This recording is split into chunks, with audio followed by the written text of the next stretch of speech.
পুলিশের চাকরি যেন আলাদিনের চেরাগ। পরিবারের কাছে সেই চেরাগের দৈত্য স্পেশাল ব্রাঞ্চে কর্মরত অতিরিক্ত ডিআইজি শেখ রফিকুল ইসলাম।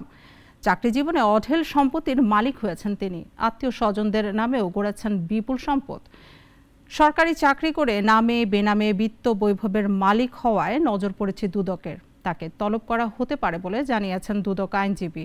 গোপালগঞ্জ প্রতিনিধি আশিক জামান অভির তথ্য ছবি নিয়ে desk report. Sheikh Rafiqul Islam 20তম BCS এ মুক্তিযোদ্ধা কোটায় চাকরি বাগিয়ে নেন পুলিশ ক্যাডারে। অভিযোগ আছে 2001 সালে কোটায় চাকরি পেলেও তার বাবা মুক্তিযোদ্ধা তালিকায় অন্তর্ভুক্ত হন 2005 সালে। পুলিশের চাকরি পাওয়ার পর রফিকুল হয়ে ওঠেন আলাদিনের চেরাগের দৈত্য। চাকরিতে যোগদানের সময় গোপালগঞ্জ সদরের পাইককান্দি এলাকায় একটি ছোট্ট টিনের ঘর ছিল তাদের। গত 23 বছরে বেতন ভাতা মিলিয়ে কোটি টাকা না হলেও বর্তমানে তিনি নামে বেনামে কয়েকশো কোটি টাকার সম্পত্তির মালিক। গ্রামে গড়ে তুলেছেন 5 কোটি টাকা ব্যয়ে বিলাসবহুল ডুপ্লেক্স বাড়ি। ঢাকা সহ দেশের বিভিন্ন স্থানে রয়েছে তার অঢেল সম্পত্তি।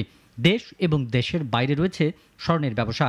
ওনার বাবাকে উনি মুক্তিযোদ্ধা করেন হচ্ছে ওনার BCS কোয়ালিফাই হওয়ার পরে।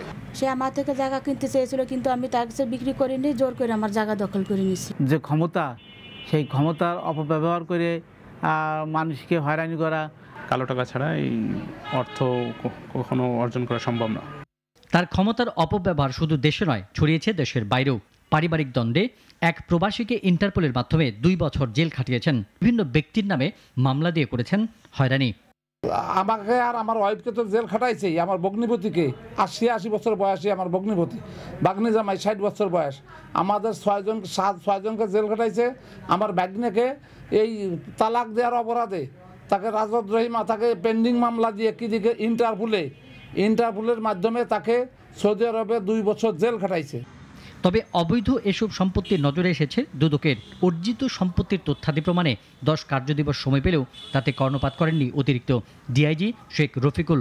এখন তাকে তলব করা হতে পারে বলে জানান দুদক আইনজীবী।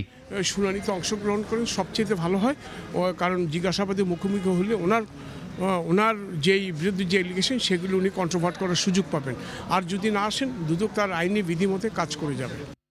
অবৈধ এসব সম্পত্তির বিষয়ে জানতে ডিআইজি রফিকুল ইসলামকে একাধিকবার ফোন করেও কোনো সাড়া মেলেনি। নাগরিকের কথা হয় তার সহধর্মিনীর সঙ্গে। অস্বীকার করেন নিজের নামের সকল সম্পত্তির কথা।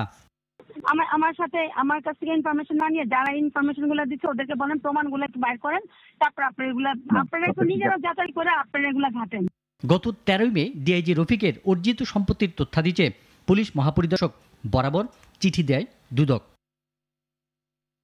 ডেস্ক রিপোর্ট, নাগরিক। ওয়ালটন ফ্রিজ কিনে অনেকের মতো আপনিও হয়ে যেতে পারেন মিলেনিয়াল। সেরা পণ্যের সেরা অফার।